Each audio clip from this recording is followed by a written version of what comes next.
Hello, and welcome to the Tower Coffee Hour, where we bring you the news of the Miller neighborhood in Austin, Texas. I am your host, Preston or Ty Tyree. We had the monthly meeting of the Miller Neighborhood Association, or the MNA, on Saturday, July the 19th, at the Austin Energy Office Building. This is a summary report of that meeting. For those of you who want to see more of the meeting, we've added a slightly edited version of the entire 1 hour and 15-minute meeting at the end of this. The MNA is a 501c4 nonprofit that is run by the residents of the neighborhood. At our July meeting, we had only 3 items on the agenda: a report on the city budget by City Council member Zoe Cadre, a bond election update by our neighbor Hayden Black Walker, who sits on the city's bond committee, and a vote on the Vision Zero statement of the Neighborhood Association.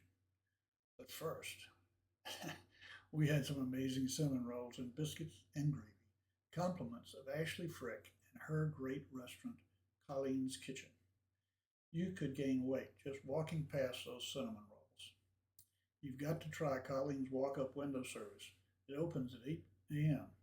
and has free coffee with your order. The first item on the agenda was a report on the budget that was recently proposed by our city manager and waiting to be passed by City Council. If you have comments on the budget, Councilmember Cadre has some working sessions coming up. The first session is July 23rd at 9 a.m. and you can attend virtually. Registration for that meeting is open now. Zoe talked about some of the work that his office has done in 2023 and 2024. And he showed us some of the initiatives that they're working on to have a strong impact on the citizens of Austin. This year, he has already had a budget town hall and will be working on a number of issues that will address the needs of the people who are most in need in our city.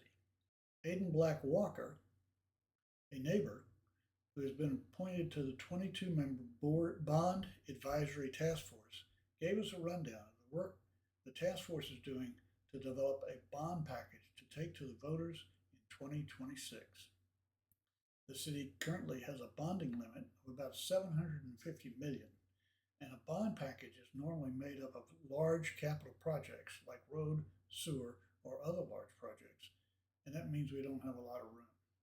The city does not use the bond package to fund salaries or other ongoing expenses. Hayden gave some examples of the types of projects they are expecting, and those included transportation infrastructure, affordable housing, fleet services, and preparation for climate change. She mentioned the watershed protection is estimating a need for $2 billion to purchase open land over the next few years. Transportation and Urban Planning Committee, or TUP, has proposed that the MNA include a Vision Zero statement as part of our value statement. Vision Zero is a concept of designing facilities and operating our traffic movements to reduce the number of traffic fatalities and serious injuries to zero. The City of Austin has adopted a Vision Zero statement. I'm pleased to say I was a member of the task force that got that accomplished. And cities around the world have actually achieved a zero fatality rate in traffic. A number of points were made about the effect of speed, vehicle size, and shape during the ensuing discussion.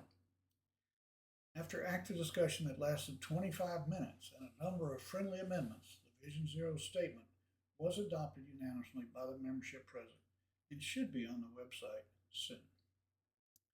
Meryl Foote, the MNA Vice Chair, announced that a survey to measure the community's interest in having some form of art event in the neighborhood will be up on the website. If you want to take the survey, go to the millerneighborhood.org website, click on Events, and then click on Art Fair Survey. Then, Mai Lee Vong, the MNA Treasurer, presented the latest financials. As one would expect, our expenses and our income are about the same, and in June, each totaled roughly $2,700 to $2,800. Nothing unexpected is always good for a nonprofit operating statement. Many thanks to Mai Lee for her work. We then got presented an events calendar. There's 2 bike events coming up. There's one from Gisalo Bike Initiative. It's a bike to school program, maybe. But there's also a Safe Alliance bike safety program on November the 8th. There's a Mid-Autumn Pavilion event on the 25th of September. There's a potluck in Taniguchi Park on the 25th of October. And there's a fall yard sale with Safe Alliance as our partner, and that will be on 8 November. Nessie's birthday party is going to be 12 December. It's a party to celebrate with cake and ice cream. Nessie is 11 years old. Remember, folks, we need volunteers to make these events happen, not just on the day of the event, but also to pull it all together. So reach out if you have time and inclination. The nominations committee needs people to be on the committee, but also people to step up and run for the steering committee. We change about half the steering committee every year, so step up, please. It runs the MNA and is in effect the board of directors of our nonprofit. Members had a chance to make some comments, and Melanie McAfee spoke to the effort to raise money to replace trees that were lost during the storm. She has offered the Bar Mansion as a venue for a fundraising event free of charge if the event is during the week. That's impressive. The Bar Mansion is a great place to have a party. A new nonprofit has been formed called Friends of Miller Greenways. Jana McCann of McCann Adams spoke about her work to get a street tree ordinance passed in Austin. Jana is the U.S., not just the neighborhood, but the U.S. specialist on this issue. Our local UPS store has donated a mailbox to us, and they also do the production of most of our signs. Those signs you see around for events come from UPS store. Our next general meeting is August 9th at 9:45 to 11:30 in the same place. There will be a swim team working group presentation on July 24th. That's Thursday at 6:30 at Austin Energy. And there is a free Miller Summer Bash coming up. Austin Emergency Center. It will have P-Terry's and ice cream. And take a tour of the newly renovated facility. They are one of our community partners and are right across the alley from HEB. That's July 27th from 11 to 1. Meeting was adjourned a little early at 11:14. So what I'm going to do now is send you to the video that was taken of the whole meeting and let you watch as much as you want to. So thank you, and make sure you subscribe to the channel, and let me know if you like it, and send me notes and tell me what it is you want to see. It's 10:04. Apologies, a little bit late. I'm gonna call this meeting to order. I'm also taking notes as we get started as well. So with that, we're gonna confirm a quorum. So if you could please raise your hand and leave it raised if you are a paid current member. Let's see, 1, 34. All right, perfect. Actually, 35. Let's see, so we have 0 on Zoom, or actually we do have somebody on Zoom. Connie, can you confirm if you are a member? Okay, wait to hear that. With that, first, I want to welcome everybody out. Thanks for coming out on a Saturday morning. It's really great. Take time once a month for a good community conversation with your neighborhood association, so we can talk about the things that we're working on and whatnot. With that, we have some special guests. We have our council member, Zoe Cadre, who's here as well. He's going to talk real quick. But first up, we have Colleen's Kitchen. They provided everybody's breakfast refreshments, so we really appreciate that. It's going to come out. Hi, I don't know if I need a mic, but happy to be here, guys. My name's Ashley Colleen Brick. I live in the neighborhood. I've lived here for 15 years in the same row home. If you live in a row home, you know the struggle. And so I'm excited to do the breakfast here. It's been a while since Colleen's been out to one of the MNA meetings. It might have been when we were under construction, which was over 8 years ago, when we came out to our first one and we did a bunch of coffee for everybody. So I know a lot of you guys in here, friends and neighbors. If I haven't met you, come by the restaurant. We would love to serve you. If you've never been to Colleen's, I'm going to tell you a little bit about who we are. We're a full-service restaurant. We are locally owned and operated by one of your neighbors. The concept itself is family driven, but it was really curated for a walkable neighborhood like Miller. So when we built this restaurant, we thought a lot about what we wanted as parents, with our neighbors, with our parents coming in to visit us, going to the farmer's market, things like that. So we have a walk-up window on the side of the building. This summer, 8 years in, we finally decided to open that up in the morning. So we are open at 8 a.m. through the walk-up window every day of the week. And until August 15th, if you come by the walk-up window and you order a food item, you'll get a complimentary coffee. We partner with Barrett's Coffee for our coffee. They're a local roaster. They're over on Lamar. And so we're serving up a local roasted coffee. And it'll keep going past August 15th as well. And then at 11 o'clock during the week, we open for lunch. 10 a.m. on Saturdays and Sundays, we open for brunch. If you haven't been to brunch, I highly recommend it. It's a super fun service to attend. And then we do dinner every single night. So we're open all the time. So whatever you need, come on by. Everything's made from scratch, in-house, by hand, by your neighbors, by people that live in these communities right around or inside of Mueller. So it's just something that I always like to touch on with neighborhood associations is the people that work in restaurants, they're your neighbors. They're people that live maybe out down the street from you or across the street. It's really cool. And that's it. If questions for anybody? I hope I get to see you guys. Come by anytime. We love being here, and we couldn't be here if it wasn't for neighbors coming and dining with us, so keep that in mind.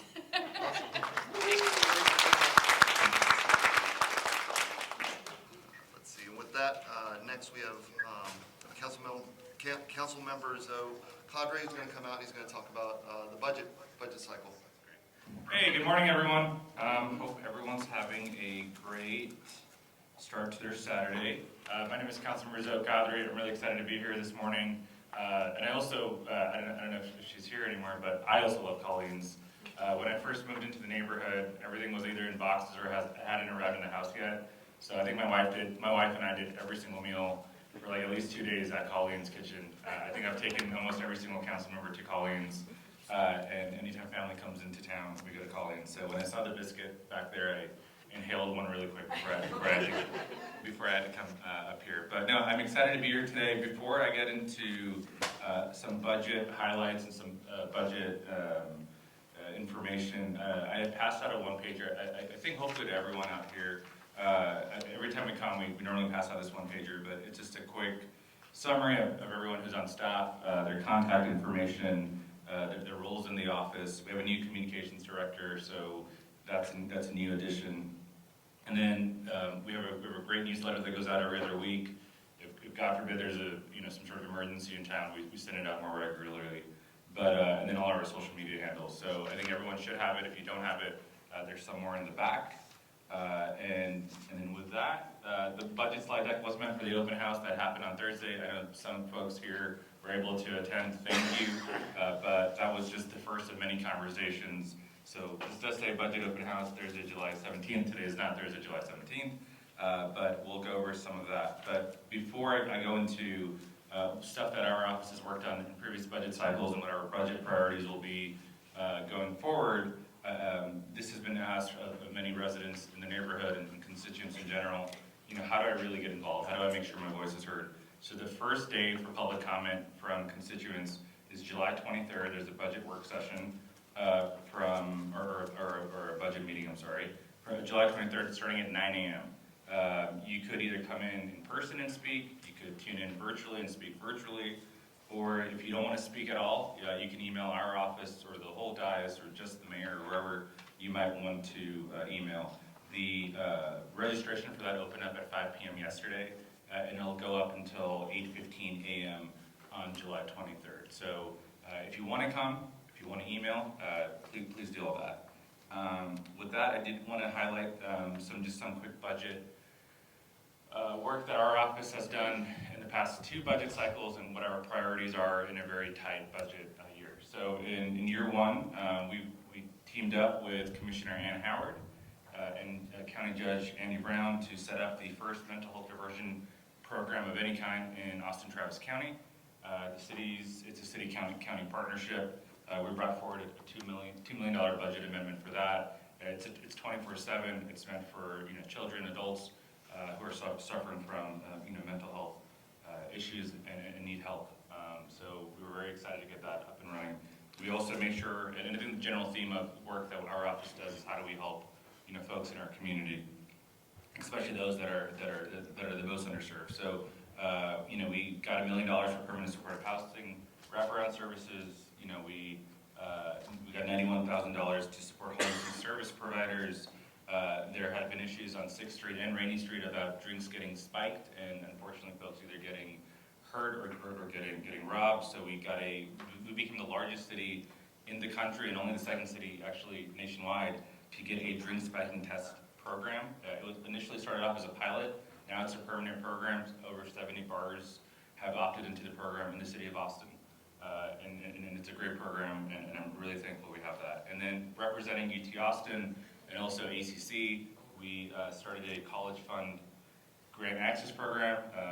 We work with the food bank on that, so if there's any college students who are dealing with any food insecurity issues, they have a place to go for that, for all colleges and universities across Austin.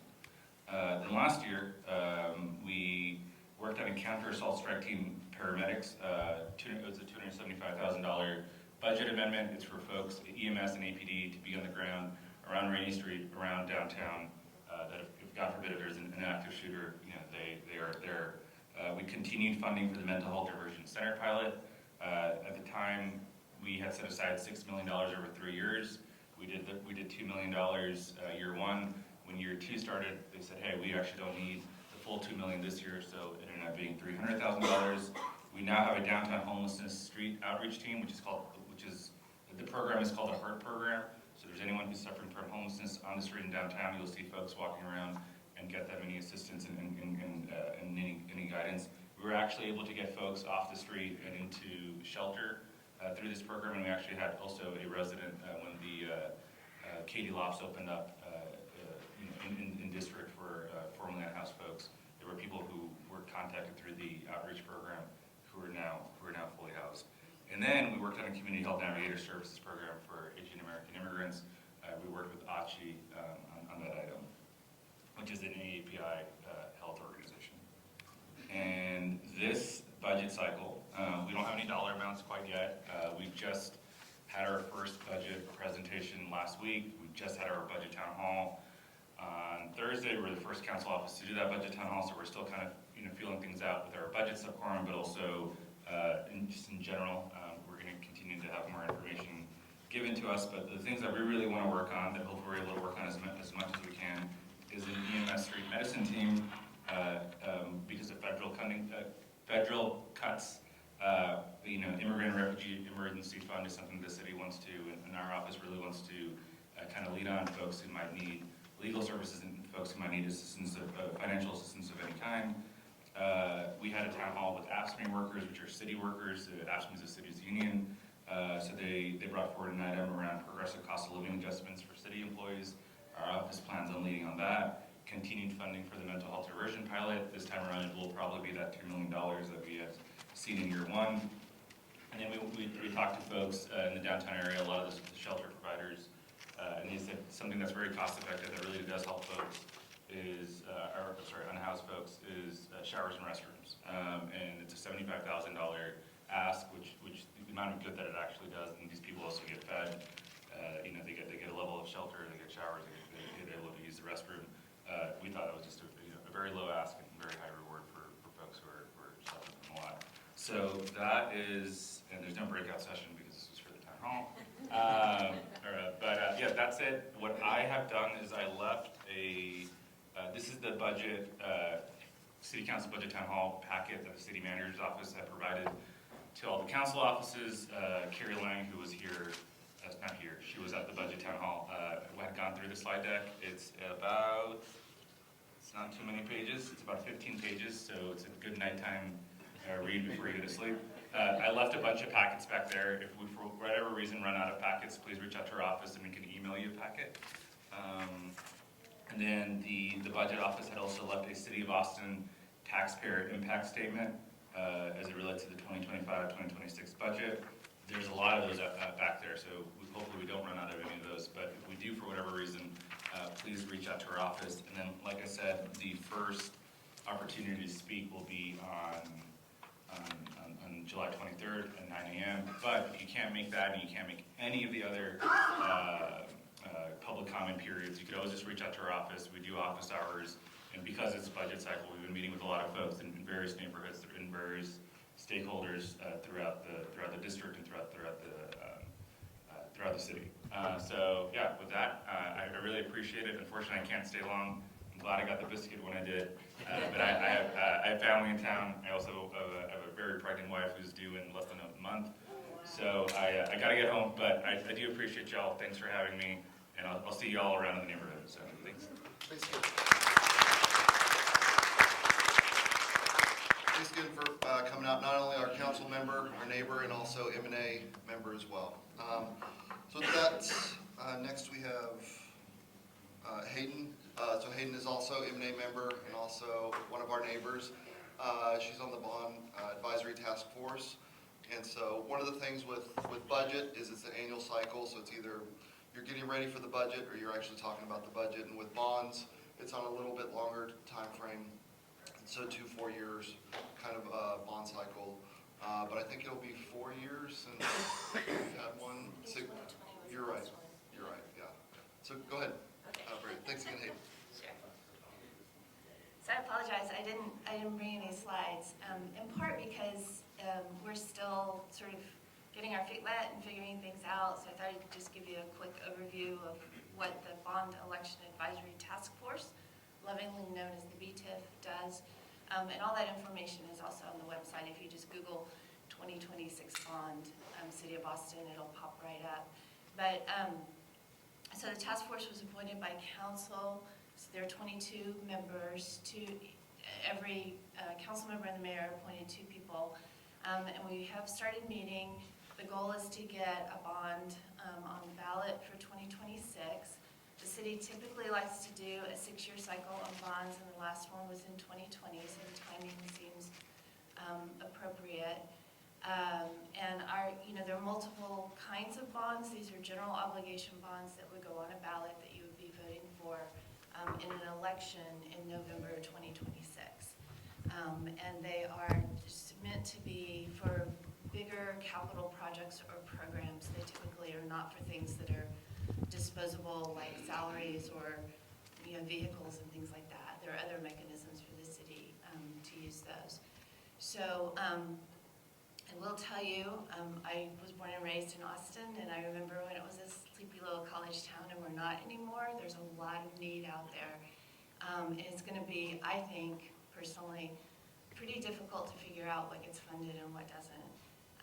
The city budget office has done kind of a little bit of a back of the napkin estimate of what our bonding capacity is, and that it's not really a whole lot. I think it's somewhere around $750 million. And there's a lot more need than that in the city. So the conversations are going to be, I think, pretty difficult about what gets funded and what doesn't in this round. The reason the city is looking at what the bonding capacity is because if you exceed your bonding capacity, your bond rating gets lowered, interest rates go up, and nobody wants that. You don't have to be dealing with borrowing more expensive money. So the bond committee meets every Monday. And that's on the website. I'm sorry, I said every Monday. That's not true. Sometimes it feels like that. The last Monday of the month from 2 to 4. Those are virtual and in person. They allow 10 speakers, so you can sign up to speak. My understanding is they're going to start taking speakers now on the Wednesday before the meeting, so that's when the agenda will be posted. And we, as of yet, don't even have a list of what departments want. So we'll in the next few months, and that timeline has kind of slipped a couple of times, and so I don't know if we're going to see that on the 28th, which is our next meeting, or not. We'll start seeing from departments not only the projects they've identified, but also buckets of money for funding, because sometimes some programs like land acquisition, you can't really identify a project, but you need money in place to be able to acquire parkland or open space or drainage, land for drainage when it becomes available. And when it's in a bucket of money, it's a little bit more flexible. And when things come available rapidly, the city can operate a little more quickly that way.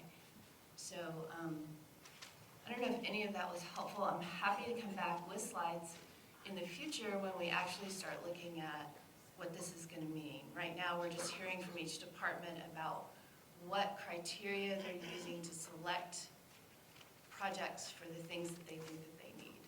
And, you know, that can be things that we probably all think about, like transportation or open space, parkland acquisition, but it can also be things that some of us may not think about. I got a presentation, an hour-long presentation this week from the Fleet Services Department. They have 8,000 vehicles, and they are converting a lot of those to electric, but as they do that, it saves money for the department, but as they do that, now they're gonna have to start building facilities to maintain those electric vehicles and charge them. So, you know, there are things out there that, you know, that are gonna require some funding.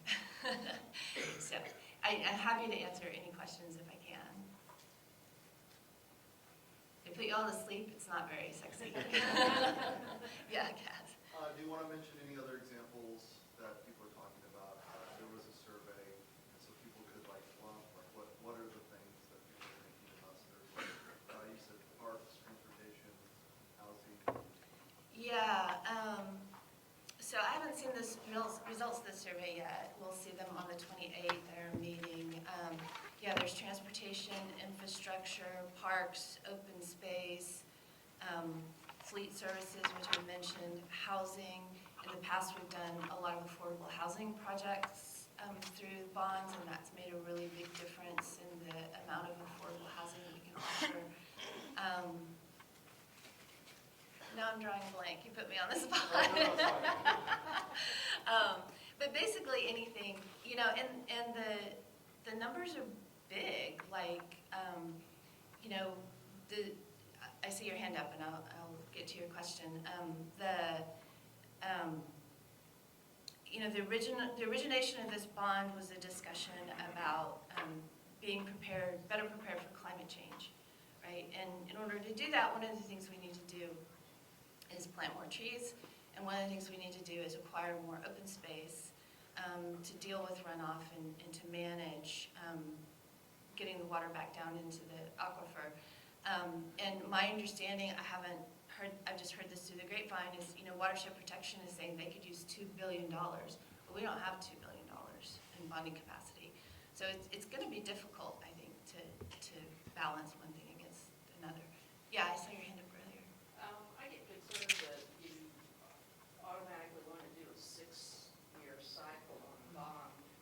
And, I mean, many times we're voting on a bond, and you have previous bonds that are still open and not spent, you know, and can any of that be diverted to not getting a new bond? For example, you know, I believe y'all had bought the land where the Home Depot is, and I don't know how long that's been sitting there.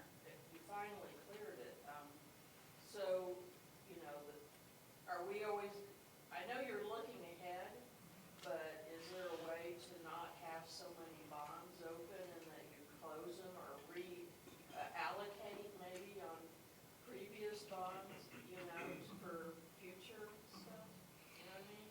There's always a, you know, increase in what there Right. possibly could be a tax increase too. So, Yeah. it's ongoing, we're always asked for more. Right. And as a community, we're paying for a lot of stuff that I believe the city should be paying for. So, you know, as long as we're in that mix. Yeah, so that's probably a multi-part answer.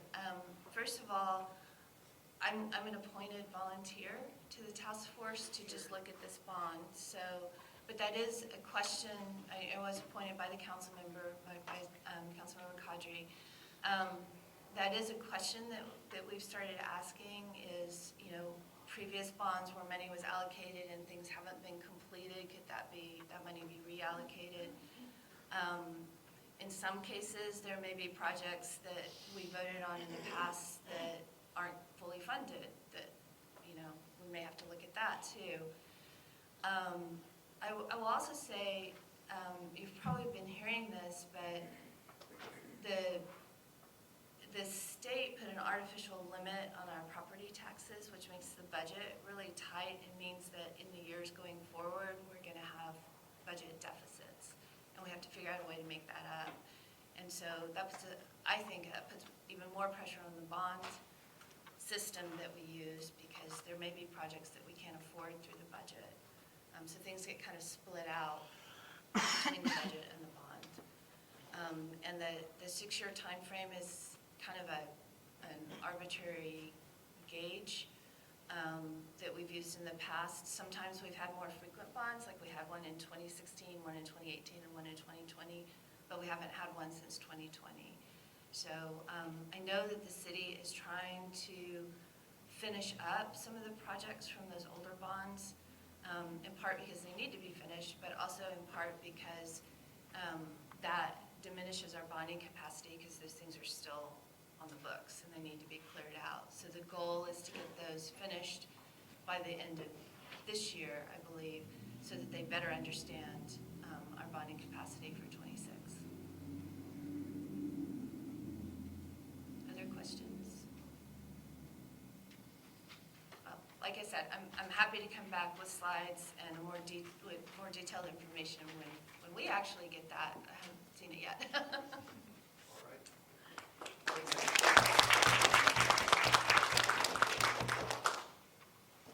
For sure. All right. Next we have the proposed M&A vision statement. So we've talked about this last month in June. We talked about it also, I believe, in April. We did not talk about it in May. But this is kind of conversation we've kicked off over the last couple months.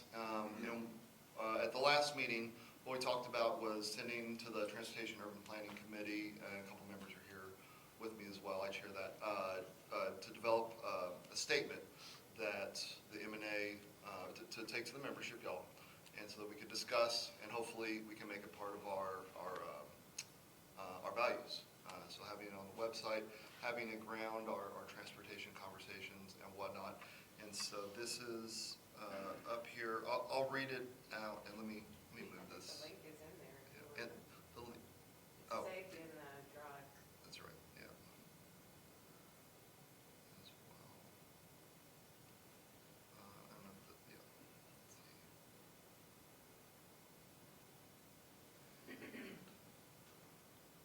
Let's see. So I'll read that out for not posterity, but for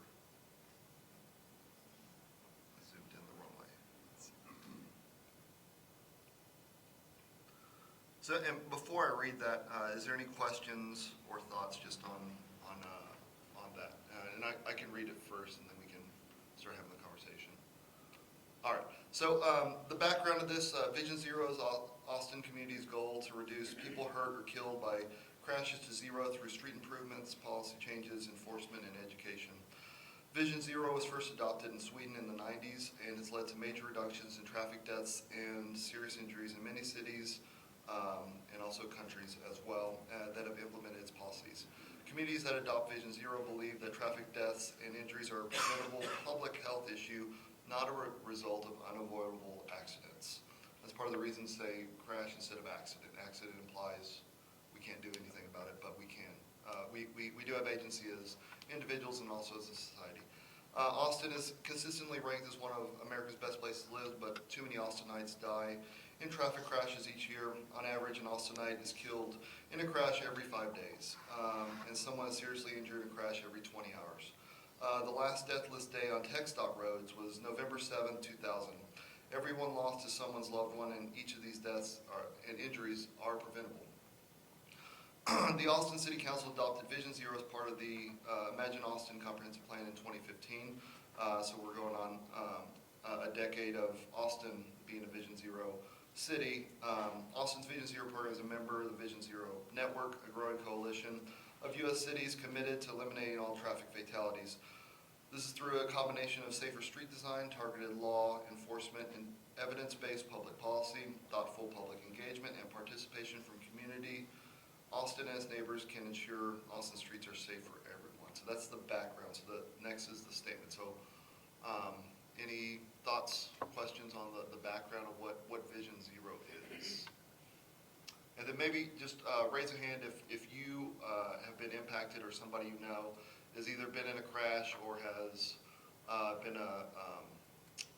affected by traffic violence injury. So if anyone wants to raise your hand. Mueller?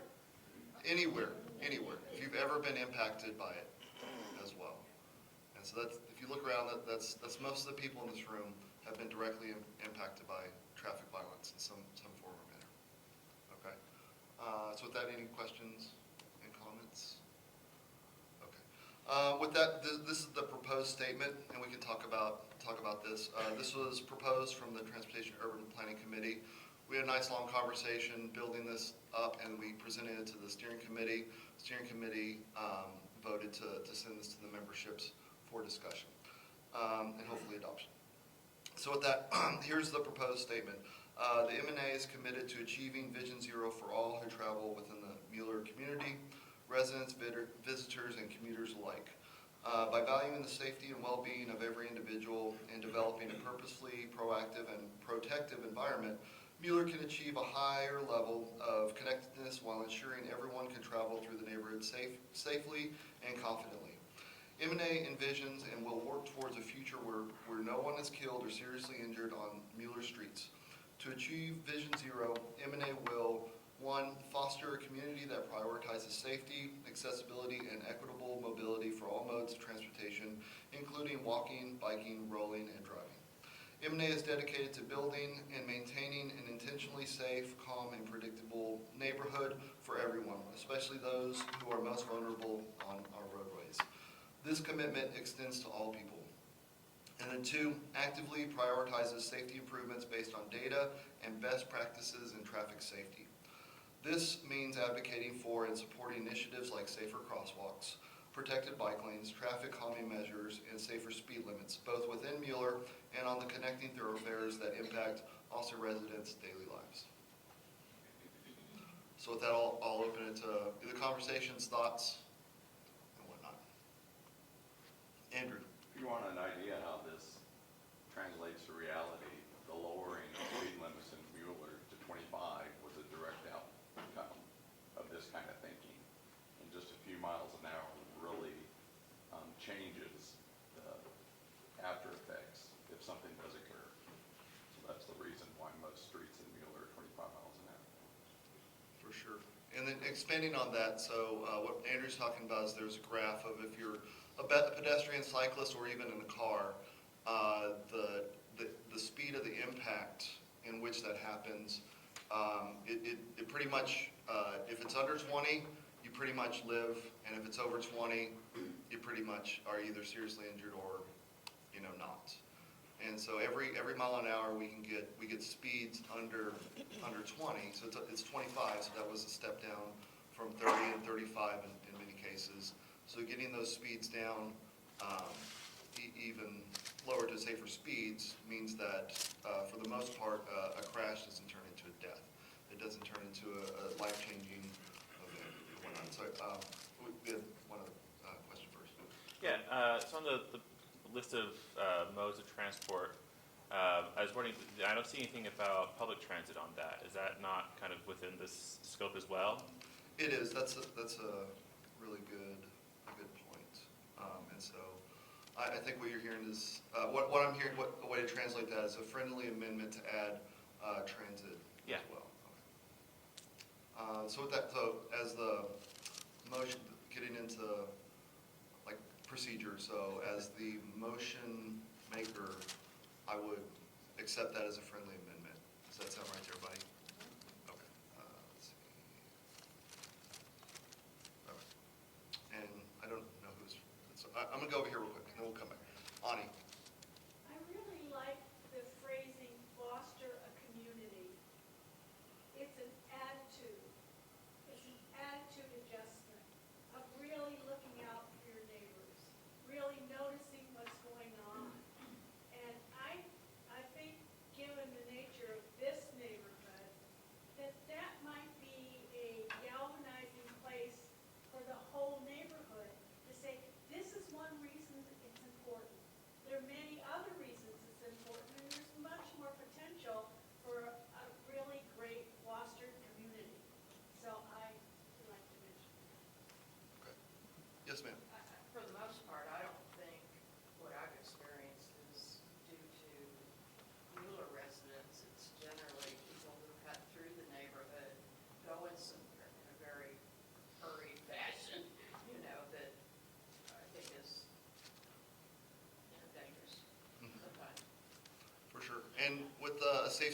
sign, it doesn't matter if you live in the neighborhood or not. No, I understand. No, for sure, to your Yeah. point. I do have, I mean, I agree with what you said. yeah, for sure. Did you have a question also? Did you want? Can't hear very well. So she was just saying that the vehicle size and shape of the hood has a lot to do with like how injured you get, and that's even true if you're in a car. If you're in a Miata, that's my first 3 cars, or if you're in a big O truck, you know, there's a height difference. And if you're a pedestrian, if you're a kid, or if you're on a bike, or if you're on one of the sit-down bikes, you know, you're definitely at an angle that's more dangerous as well. And so there's 100%. So backing up what you're saying, but I want to try to turn that into a friendly amendment as well, because I think. I'd like to make a comment about that. Oh, okay, sorry. What I would like to suggest, I think there are a lot of things we could add to this, Mhm. but this is supposed to be just a policy that's, I think that if we approve this, the next step should be doing a fact sheet about all the factors that can impact traffic safety and crashes, and that would be one of the things that we would mention, you know, think about the kind of car that you buy and that you drive. So Yeah. I don't know if I that, agree with that as much. Okay, yeah, does that sound favorable to you? I just think that's where it's like information that we should Yes. spread, because we can't control what cars people bring into the neighborhood, but if they're Right. not the information, maybe they would make different decisions. For sure. And one of the ways that I think about Vision Zero as well is like whenever you have a safer street design, and so a lot of the horizontal elements, so if you make the curve tighter, or if you have pinch points, or you have narrower lanes, then vehicles that are larger have even, like they have to slow down even more. You know, so Miata versus like really big truck, there's a lot bigger difference. You know, so if you're pulling off 51st onto Tilly, you know, if you ever sit at that, or if you ride with somebody, you'll notice a lot of them go over the double yellow, and a lot of that's either because the vehicle's large, but mostly because they're going too fast. And so if you slow down to like 2 miles an hour, and you turn, then you can stay within a double line unless you have like an 18-wheeler, and like 18-wheelers don't typically go there. Sorry, so I think go ahead. Sorry. Well, I agree that there's sort of a will to add on after we've adopted this to put teeth into it. Mhm. And I think, my question is are there resources from either MNA or the city to help us adopt tools that would help reach people passing through the neighborhood or who work here?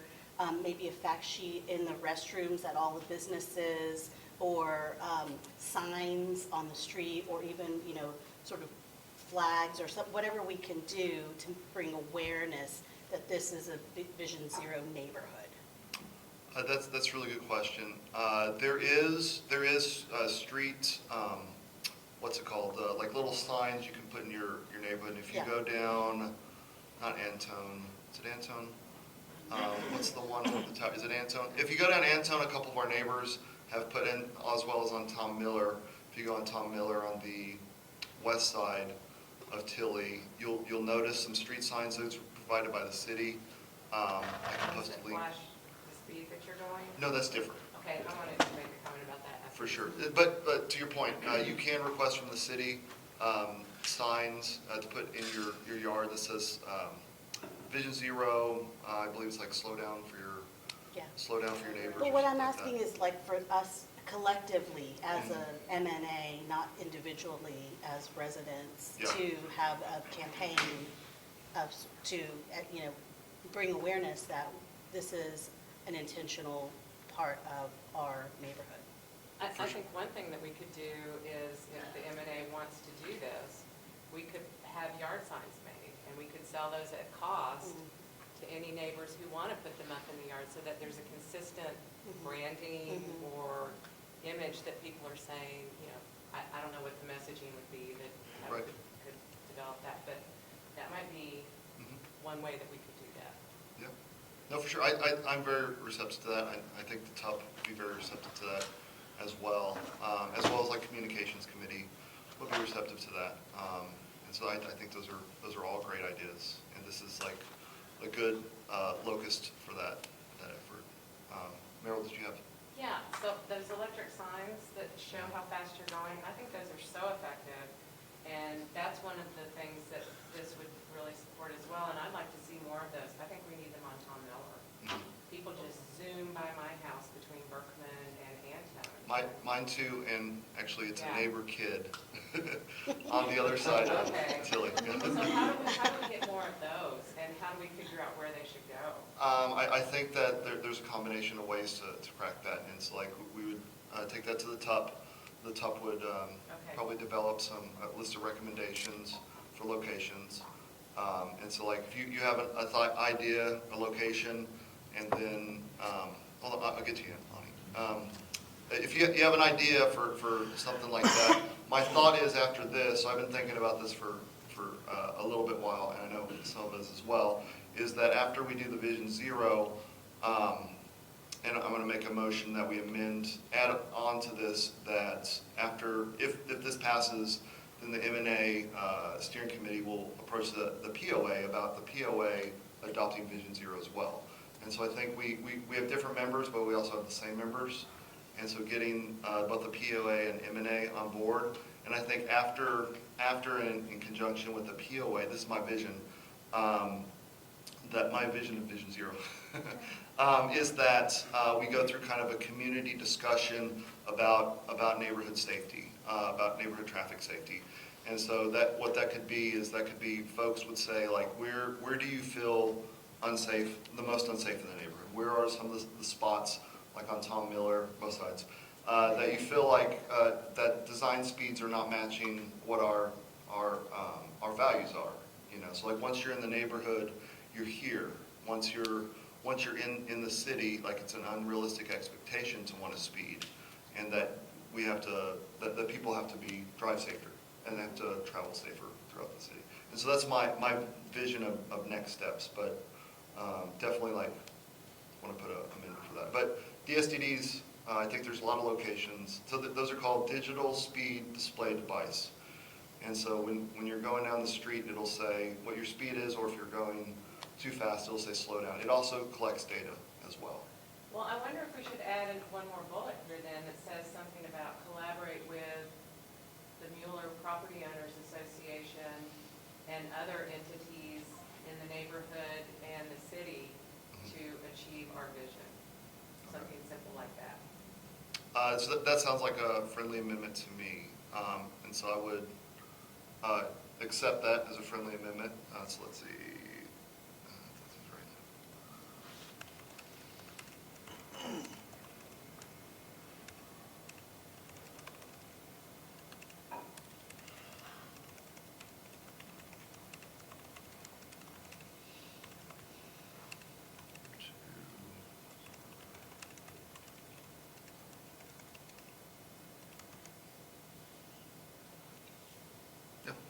How's that sound? All right, so I'll read it out loud. The MNA shall collaborate with the POA and other entities such as the city to further Vision Zero goals. I would just wordsmith it a little bit, and I can do that later if you don't want to. No. Just to start with because it's M&A will, and then so you would just say collaborate. Okay. And I would spell out POA, Mueller POA, Property Owners Association, since this is a formal statement.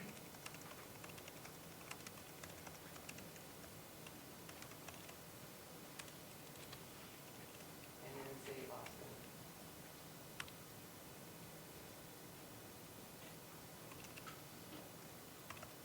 All right.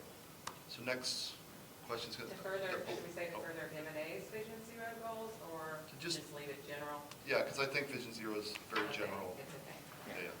Sorry. So- As far as the signs go, I don't think most people are going to know what Vision Zero is, because I didn't know till right now. So, you know, you want a big description, maybe something that says, remember you are in a neighborhood, and please follow these. For sure. I think the ones You know, that are, something, you know, and we can definitely wordsmith that Yeah. at the top end with the communications. But 100%, like just saying Vision Zero, you know, that doesn't work. But Zach Scott on the west side is like. yeah, 100%. Nightmare. Yeah. For anybody Yeah. walking, biking, Yeah. whatever, So- crossing the street, yeah. you know. Andrew? I was gonna say, a broad vision statement like this allows the Transportation and Planning Committee and the MNA and perhaps the POA to react Mhm. to proposals. I'll say an example is, we're getting stop signs at some intersections that the TUP and the MNA agitated for before, actually, the Transportation Department policy is that a certain number of deaths and accidents called warrants need to happen before they even talk about that. But we're, now they'll recognize that if the community really wants it before that happens, that you can, and we're getting stop signs before the Transportation Department even really wanted to put them in, because we're agitating Yeah, that a certain number of warrants are supposed to happen before we even get a stop sign put in there. For sure. Four-way. and, So and that's it- a good policy statement, just allows you to react, because most things are proposals. that's right. And I think that also carries weight with not only our elected leaders, but also our government as well. So like, not even the city government, but also state government as well, because we're bounded by TxDOT right away, which is very hazardous as well. Hold on, Ani? So I watched the block from the circle going to Simon's, Mhm. and the speeding on that circle is quite something. And they only have a block to go, but the acceleration, and I'm Yeah. sure that there are various entry points to Miller where we could have strategic signs of we support slow driving, whatever the word is. Mhm. For sure. I think that's in line with that.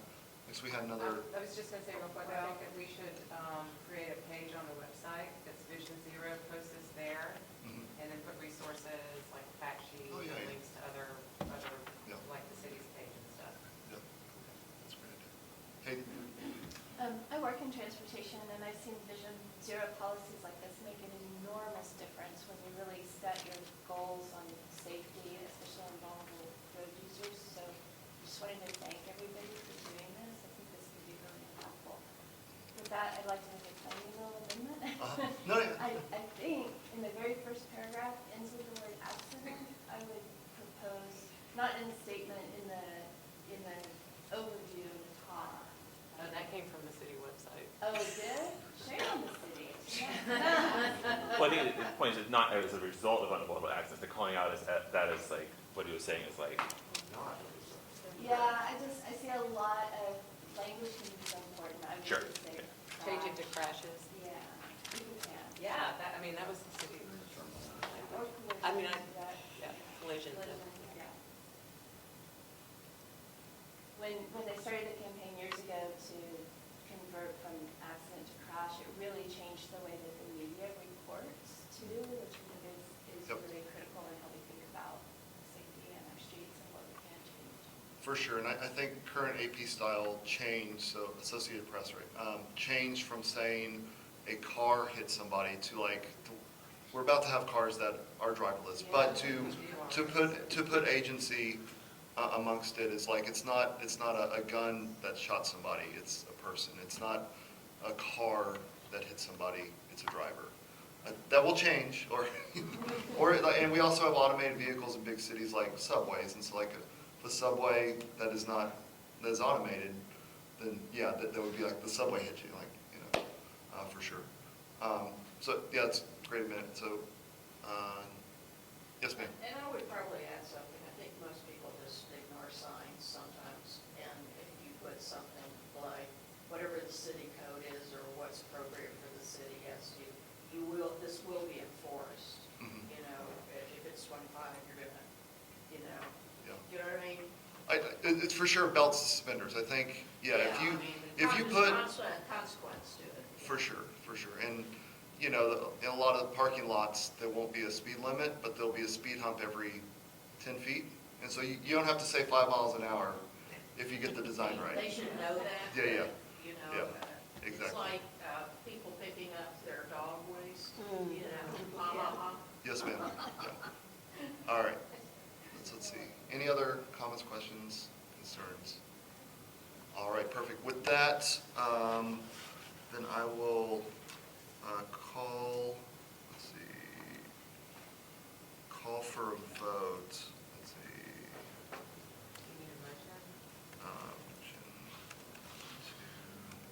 So I will motion to approve the statement as amended in the link. Okay, so that's my motion. My motion is to approve the statement that we all talked about. So it's my motion. Second. Second. So I hear second. And so now we can have additional conversation on the motion. Any additional conversation? Hearing only crickets.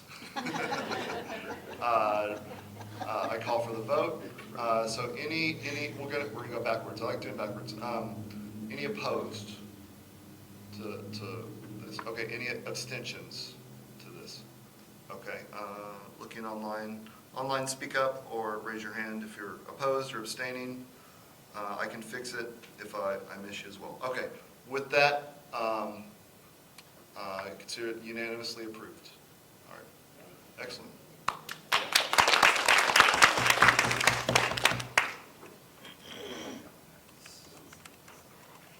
Okay, next we have the Mueller Art Fair survey, and I'm going to pull that up as well. And I don't recall whose item this was. It's the group that's working on this, I'll just say a couple of words. Okay.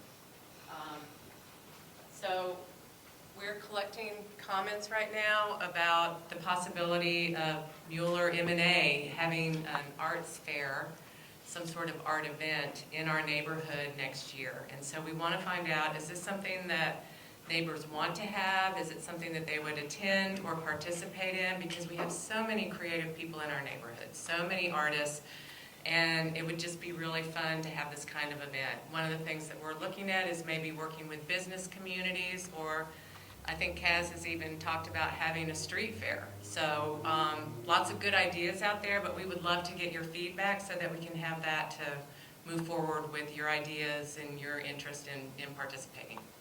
So there's a QR code here. This is also, we've sent it out in the MNA newsletter, and if you're not on the newsletter, please subscribe. There's a link back there on the table. And we'll be posting it again on social media. Thanks. Any questions about the art fair? Okay. Thank you, Meryl. Let's see. Next, we have the quarterly treasurer's reports.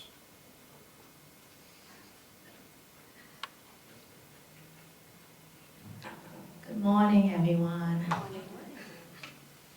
Okay, so we are now in the month of July. The report that is on the screen is for the month of June. Once we reach the end of July, that's when the July report will get generated.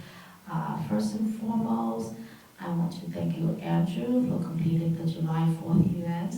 I know I have some accounts payable due to you. It's very loud. I know, I thought that was just me. No. You don't have to be as close. Okay. Okay.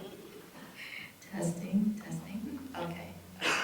So accounts payable, before we look at the detailed reports, accounts payable is about $2,500 due to the July 4th event that just finished completed. Accounts receivable is about $3,500 based on what I've gathered from the sponsorship committee and the invoices that was issued out totally. The profits and loss for the month of June, we have a total income of $2,752.82. We did have some goods sold in a recent event for the 4th of July, shirts and cards. There you go. And I can send you the updated statement. Thank you. We also have some membership payments that came through for the month of June and July. The June is reflected on here. Oh, how do I move this? 2 fingers. Okay, sorry, I'm a Microsoft user, I'm not Apple.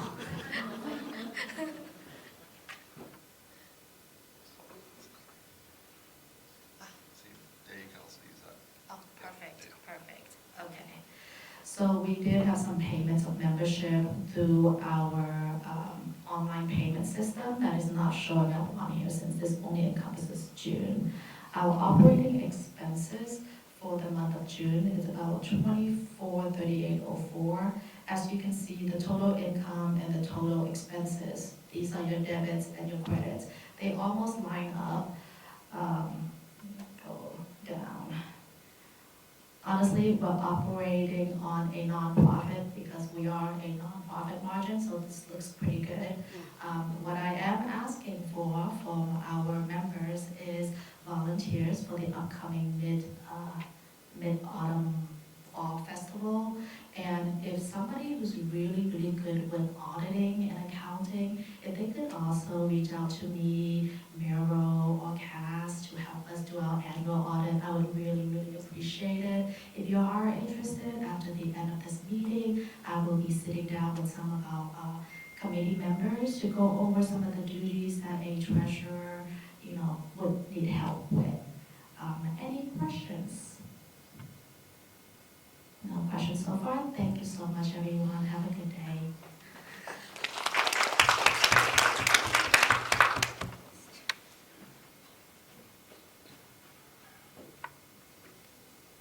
All right, and with that, as she mentioned, we have a couple events that are coming up.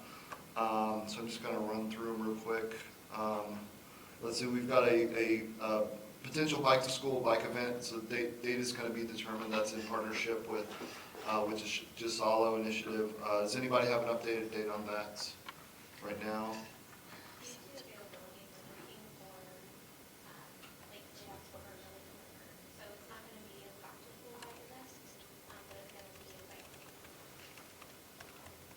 Is that the same as the one that's we?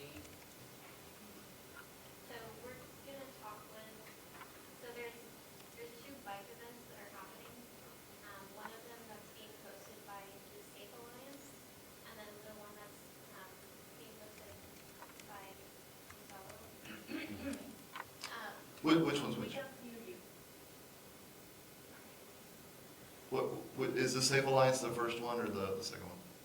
The first one is the Safe Alliance, and that one is currently scheduled for November 8th.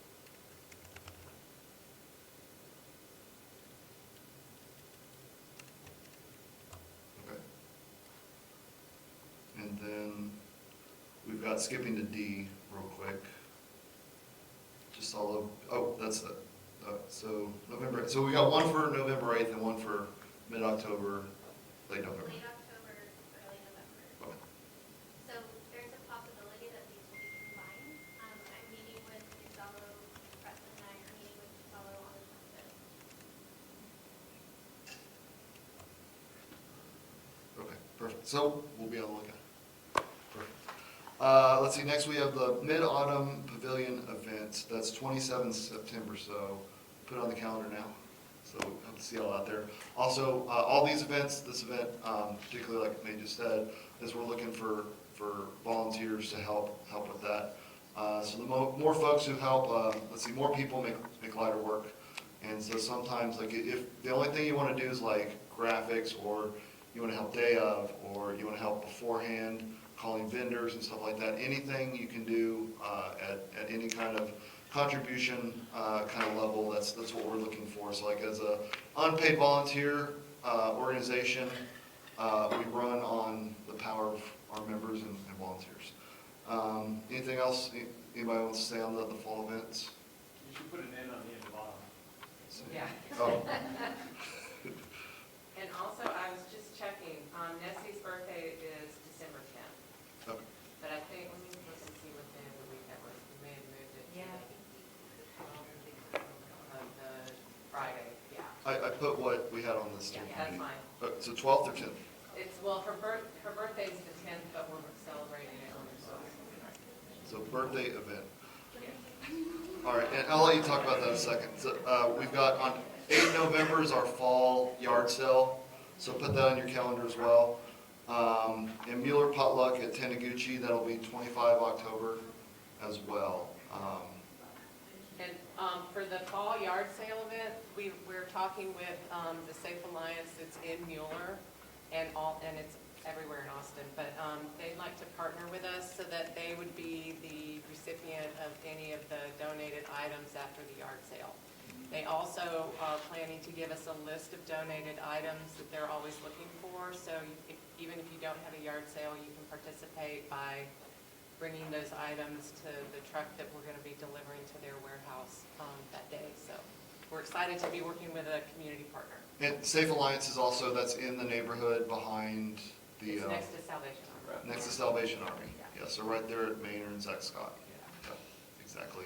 And then you want to mention Nessie's birthday, so, Oh, yeah, go ahead. yeah, so, well, here, all right, so, you know, I think that Mueller deserves to have our own Eeyore's birthday party, but I think that, but not quite so wild. So we're gonna focus on Nessie, and I reached out to the artist, Dixie, friend Gay, who actually lives in Houston, but she responded and said she's very excited about having a birthday party, that Nessie's birthday is December 10th, 2014, and she wants to come for the event. So it's going to be simple. We're going to try to find a partner for birthday cake. I'm thinking maybe Lady Quacks. Maybe we could get Lick or somebody involved in ice cream, and we'll just try to make this really fun, informal, and just celebrate our community.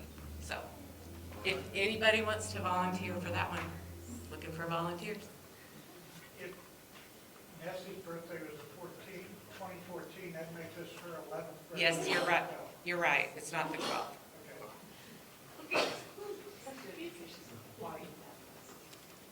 All right, perfect. And so that's the events that are upcoming. Next we have committee reports. So nominations committee, David, do you want to say anything with that? If not, I can just go over it real quick. Okay. So like I was just mentioning, we're a volunteer organization, and so we're on a yearly election cycle for your steering committee. And so what that means is we're either just finished and onboarding steering committee members, or we're getting ready to vote new steering committee or re-elect steering committee members. And so we're not only looking for people to help on the nominations committee, and so that means that you're reaching out to folks that you know within your network, your neighborhood, but also you're helping vet the folks as well. Like, are you serious? This is what it involves. We'd like you to help. This is kind of like how it goes. To also, like, if you want to run for the steering committee as well. So we are looking for both people to help with nominations and also people to run for the steering committee. Okay. Any questions on that? All right, cool. So next we have announcements, and we have. I have the first two. Okay, well, I think we had a floor announcement. Okay. Or somebody wanted to say something. Okay. So for membership announcements at the end of the meeting, I failed to put down here. We generally have about 10 minutes for that. And so I think we have at least one person that wants to have an announcement. Is there anybody else that has any announcements that may have something also? Okay. Is yours quick, or you want her to go first? Oh, very quick. Okay, so 10 minutes. Yeah, go ahead. Local UPS store has decided to do the renewal for our MNA PO box. Yay! The members, and they just want us to promote it and ask if you need any UPS updates, those fast delivery. That was it. That's a huge benefit for us. Huge benefit. Thank you.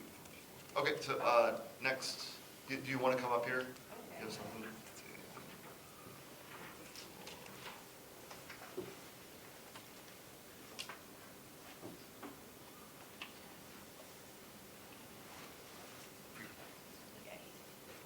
I'll try to be quick. So I have an idea I want to throw out to you guys. So I was real impacted by the storm we had and seeing all the trees that went down and were split in two, and really impacted by it. So I thought, we need more trees, and we've got assessments that are going to be costly. So I thought, well, everybody can get behind trees. We all love trees. That might be an easy way to raise money to where we don't have to pay for all the trees. That is from us supplying the trees. So my idea is I own a business, Bar Mansion, that is a special events facility. So now my daughter's running the wedding part, and I get to do the fun part and the passion part that I'm passionate about, which is doing fundraisers and things to help the community. So I'm able to offer our venue free of charge if it's done during the week. And all the stuff we have to pull off our weddings and special events, we can use. So all the tables and the chairs and all the stuff that you need for special events, we could use without charge. So I've got an idea to maybe raise some money for the trees, and I'm looking for people to kind of join in with me and to present it to the right people at the right time. So I've got a few copies if anybody is interested in bringing this idea to fruition. Contact me after the Anyone here meeting. from the Mueller, Friends of Mueller Greenways? There's a new nonprofit organization that has been formed by Mueller called the Friends of Mueller Greenways, and they just do the greenways around the outside, but I think I'd definitely contact them and give you their information. Okay, For sure. all right, Yeah. thanks. Yeah, or the landscape committee too. Yeah, and the landscape committee, definitely. Okay. Yeah, sure. Quick announcement, that is part of the same thing, so, I didn't get your name. Is it Mel? Yeah. Okay. Maybe we And can if- get your name put Yeah. up or something. Yeah. But my name's Jana McCann, and I've been with McCann Adams Studios, an urban design firm, but I've personally taken on an initiative. Could you get closer to the mic? I took on an initiative, or created an initiative 2 years ago that ultimately resulted in a council resolution that passed last spring, which I talked to you guys about a year ago, got your support. But it is about increasing the number of trees in public rights of way throughout Austin. So I think that there's some good connection there, but an update on that effort is that after the resolution passed, which is basically what we're pushing toward, is to require street trees throughout the city. We have them all here in Miller, but it's not a requirement pretty much anywhere else. So it's the notion of promoting trees is part of also, building a more resilient city. So at the moment, the city council is, they're slated to see kind of the recommendations of a working group that resulted from the council resolution. So that's happening in October 24th, I think. But I think there's some synergy there with green infrastructure resolution that passed. So anyway, I'm on board, so if you need help, I think it's a great idea.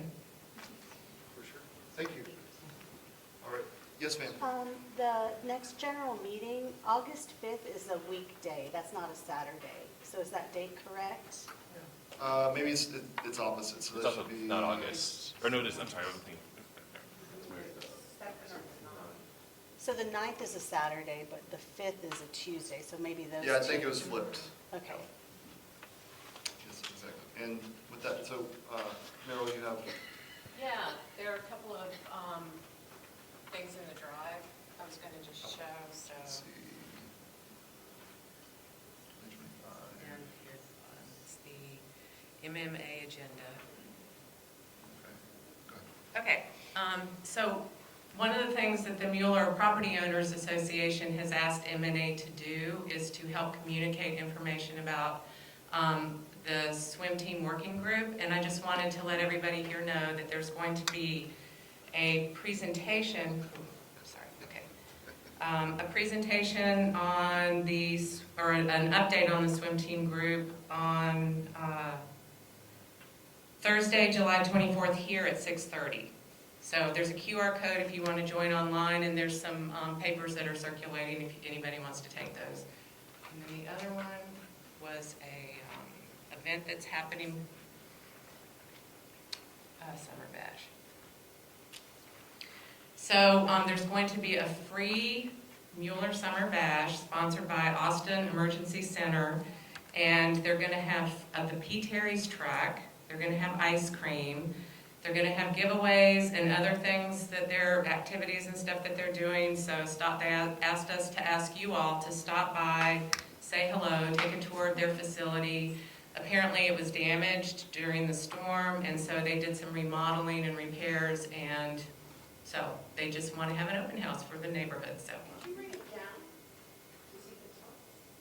And are they one of our community partners? Yes, Yeah, and so community partner. yeah, they're one of our community partners. So, and does everybody know where they are?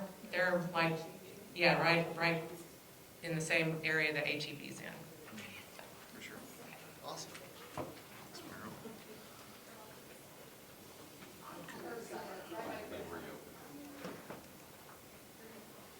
All right, and so with that, next steering committee, we have, not as a Saturday, Tuesday, the 5 August. And No, next, that's not, That's at yeah, that's 5:30. right, that's right, that's right. that's,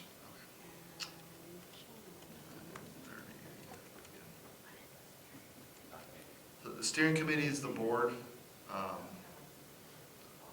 Let's see, general committee. Saturday.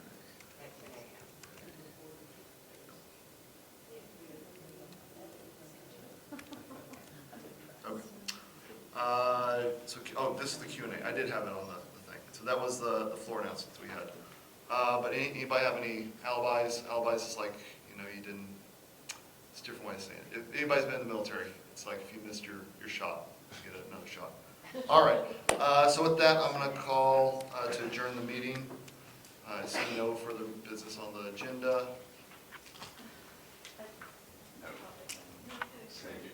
No second? I second. Okay.